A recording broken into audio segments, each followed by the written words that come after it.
आज आसतु पूरा गाँ स्टाइल रे देसी स्टाइल रे घांट तरकारी करवा। मटर नहीं बुट नहीं गोटा मुग नहीं बतुरे देछि आ गोटे सीटी मार देछि। तापर एपटे परिबा देखुथिबे मुझे कखारु डंक आउ कखारु साग आ परिबा सबू तो माछ मुंड आउ चिंगुड़ी। एपटे मसला प्रस्तुत करवा अदा रसुण पियाज डालचीनी धनिया आउ जीरा ताकू पेस्ट करके रखीदबा। तापर देखिए एपटे परिबा टिके भाजी नवा। तापर एपटे सोरिष दे भूषण पत्र दे छुंक देकी तापर आमे कौन करवा मसला को पकई नवा। मसला आम पकईला पर लंका गुंडा हल्दी गुंड तापर टमाटो दुईटा देदेबे। ताको भल कि मसला कषि हो गला पर आपन कौन करेंगे परिबा देकी ताको भल ही कषि नेबे।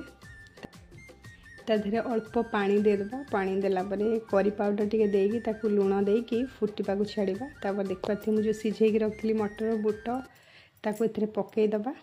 तापर देखि पारथिबे माछ आ माछ मुंड दे देछि। तापर किछि समय फुटिला पर आमे पत्र देदेबा कखारु पत्र। आमर घांट प्रस्तुत हो गला।